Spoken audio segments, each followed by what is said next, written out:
In the summer of 1944, the Princess Royal was everywhere, touring Britain in uniform, inspecting the women of the wartime army, broadcasting appeals that pulled in thousands of blood donations for wounded soldiers. What the cheering crowds didn't know was that her own eldest son was lying wounded in enemy hands, a prize hostage locked inside the most infamous Nazi prison fortress of them all, Colditz Castle. And through all of it, she never once let the mask slip. Most people have never even heard of Mary, Princess Royal, the only daughter of King George V, the sister of two kings, the aunt of Queen Elizabeth II. She was the one Windsor of her generation who never caused a scandal. And history repaid her by nearly erasing her completely. But the quiet ones are always hiding the best stories. She was born on April 25, 1897, at York Cottage on the Sandringham estate. A cramped, gloomy house her own family found suffocating. Her father was the future King George V, a man who ran his household like a battleship. Her mother was the formidable Princess Mary of Teck, the future Queen Mary, a woman so devoted to duty that she treated emotion like a wardrobe malfunction. Into this warm and cuddly environment came Victoria Alexandra Alice Mary, third child and only daughter. 5 brothers would eventually surround her, and an almost absurd stretch of history would unfold around her. 6 British monarchs reigned during her lifetime. Her great-grandmother Victoria, her grandfather Edward VII, her father, 2 of her brothers, and finally her niece, Elizabeth II. Mary would stand quietly beside every single one of them. She grew up shy, private, and painfully well-behaved, educated by governesses, drilled in duty, happiest outdoors in the country. Of all her brothers, she was closest to the eldest, David, the golden boy who would one day become King Edward VIII. And then, in the most notorious royal crisis of the century, stop being king altogether. That bond would cost her dearly. But 2 other things took root in that buttoned-up childhood. The first was a genuine, hands-on fascination with nursing. Not the ribbon-cutting kind, the actual kind. The second was a stubborn preference for quiet usefulness over spotlight. Both would define her life. One of them would lead her straight into the darkest chapter of it. Then, in 1914, the world exploded. Mary was 17 when the First World War began, and while other aristocratic teenagers knitted socks and posed for photographs, she did something jaw-dropping in its scale.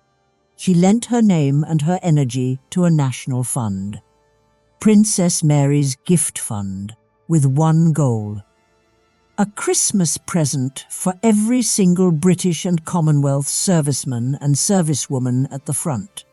The fund raised more than £162,000, a staggering sum worth many millions today.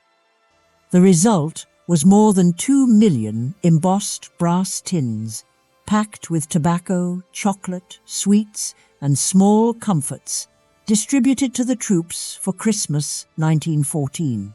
Soldiers treasured them. Thousands of those tins still survive in attics and museums.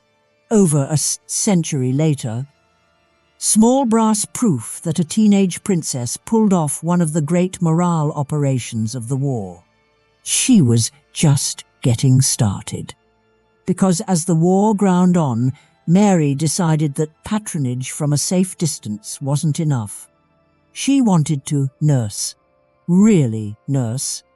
So on her 21st birthday in April 1918, She went to her father the king and asked for an unusual gift. Not jewels, not a title. Permission to train as a pediatric nurse at Great Ormond Street Hospital for sick children. So she did what almost no royal had ever done. She asked Daddy for a hospital ward. George V, to his credit, said yes.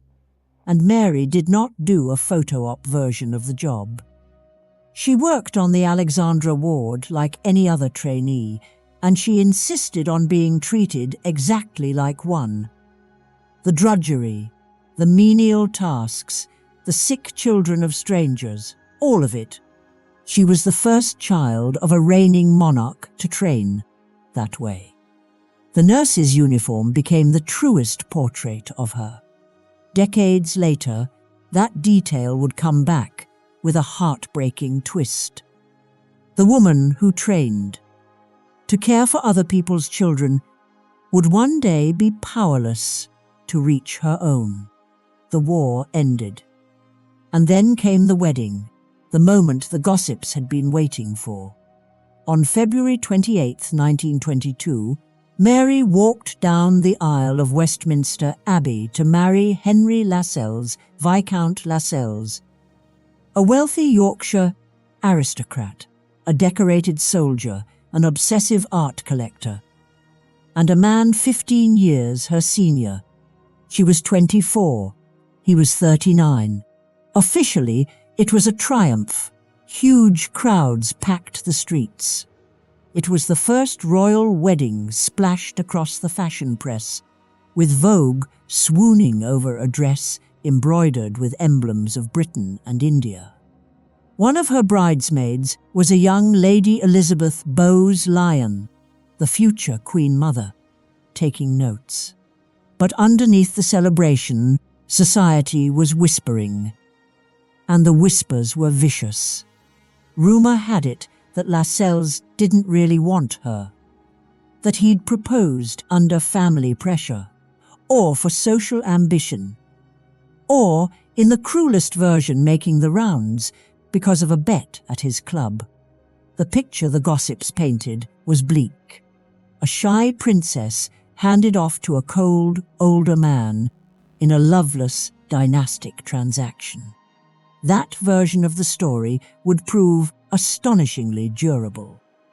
Nearly a century later, it was still being recycled as fact in period dramas, including, most famously, the Downton Abbey film, which served up Princess Mary as a miserable young wife trapped with a chilly husband. Remarkable staying power for a story with a serious problem at its core.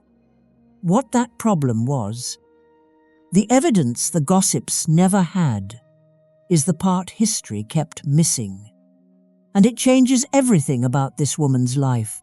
For now, the newlyweds settled at Goldsborough Hall in Yorkshire, far from London, which the gossips naturally read as exile. Children came quickly. In February 1923, a son, George. In August 1924, a second son, Gerald.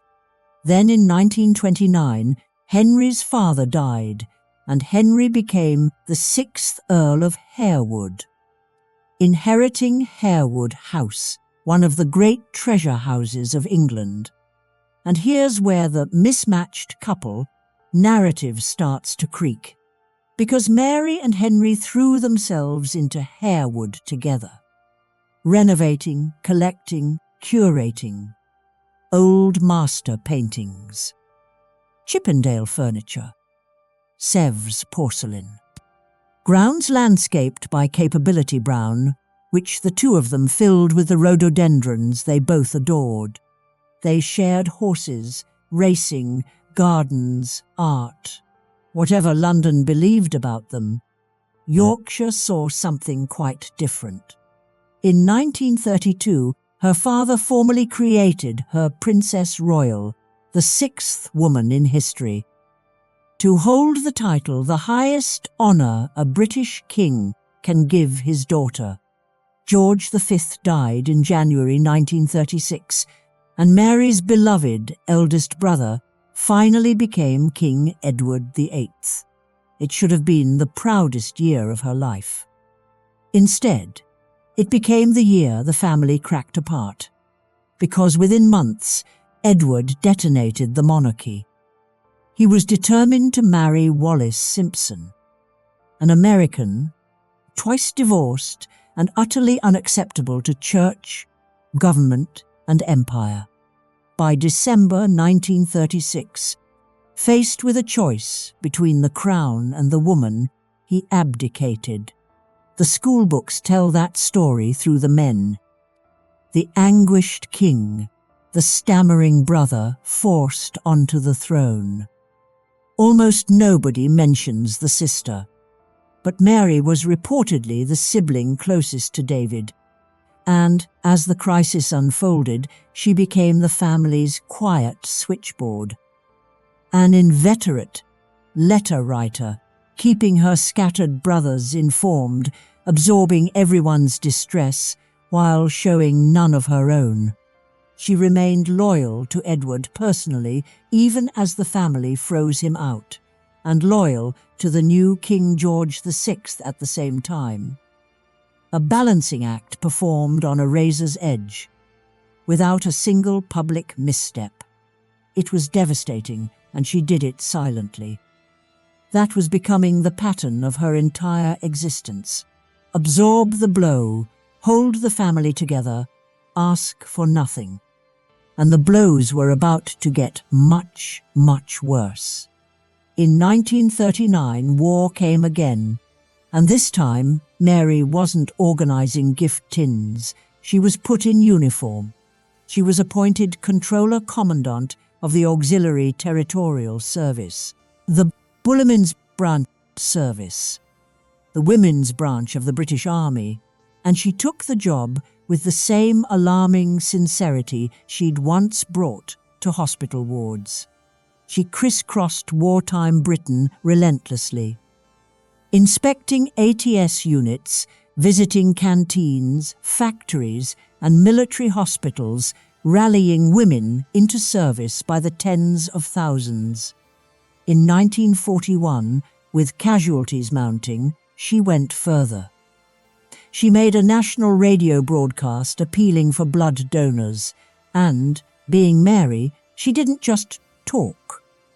She rolled up her own sleeve and donated. The response was extraordinary. Over 10,000 donations in the first week alone. The shy princess had become one of the most visible women in wartime Britain. Then the war started taking things from her.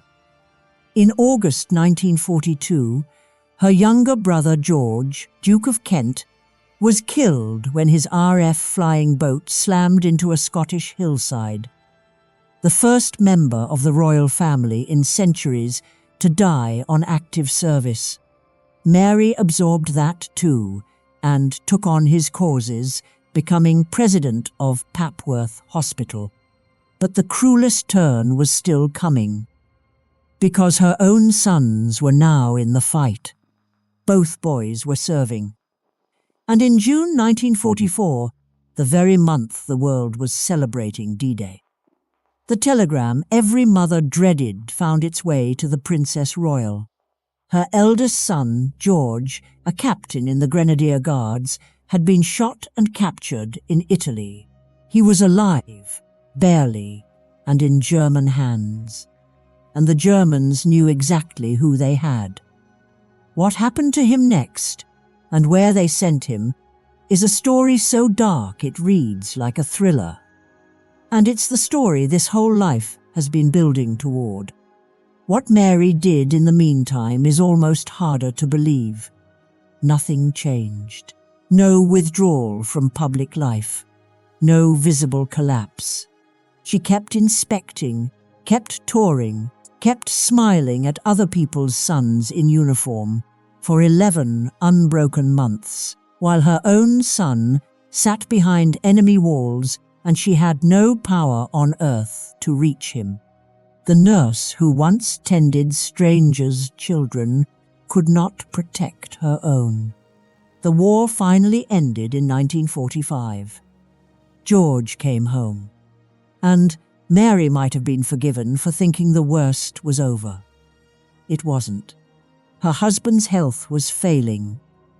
Henry had undergone serious stomach surgery in 1945, and he never fully recovered. On May 23, 1947, the 6th Earl of Harewood died suddenly of a heart attack at Harewood House at 64. Mary was 50 years old. 25 years of marriage over in an afternoon. And here, the woman the gossips had written off as a reluctant bride did something that quietly demolished their entire story. She was, by every account, utterly bereft. She spoke of their quarter-century together as 25 years of perfect love and companionship, and then she turned Harewood House into something between a home and a shrine. For the rest of her life, she refused to change a single detail of the house as Henry had arranged it. His portrait stayed prominent. She even propped her Christmas card photographs beneath it. For 18 years, she lived inside a memorial she was tending with her own hands. Grief like that is not the residue of a loveless transaction. But the rumour was already loose in the world. And rumours don't attend funerals. What she did next is the part that makes her erasure from history genuinely baffling. Because widowhood did not shrink her, it unleashed her. She held more than 50 patronages and appointments, and she worked them like a woman with something to prove. Colonel-in-Chief of the Royal Scots and the Royal Signals. In 1949, the 10th Gurkha Rifles were renamed in her honour, the 10th Princess Mary's own Gurkha Rifles. In 1950, she became Air Chief Commandant of Princess Mary's Royal Air Force Nursing Service, the nurse, honoured at last by nurses. In 1956, she received the honorary rank of General in the British Army. A general, the shy girl from York Cottage. In 1951, she broke ground of a different kind, becoming Chancellor of the University of Leeds, among the very first women ever to lead a British university. And she championed girls' education across Yorkshire for years. When her father's generation had all gone and her young niece Elizabeth took the throne in 1952, Mary became something subtler. Reportedly a trusted counsellor on protocol and tradition, the living memory of the family, quietly advising the new queen. And she became the Crown's long-distance workhorse, representing Elizabeth II at the independence celebrations of Trinidad and Tobago in 1962 and Zambia in 1964. A woman in her mid-60s, crossing the world for a monarchy that barely remembered to thank her. Yorkshire adored her. London barely noticed her. She seemed to prefer it that way. The end, when it came, was sudden and almost unbearably fitting.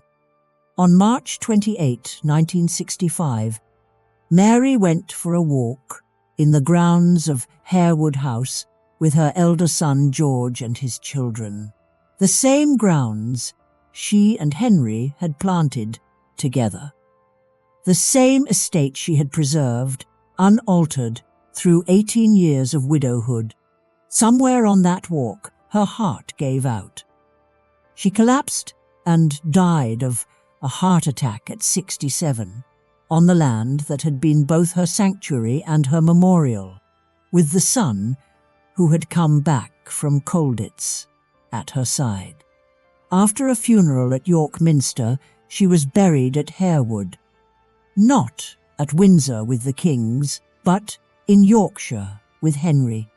6 reigns, 2 world wars, 1 abdication, not 1 scandal, and within a generation the public had all but forgotten she existed.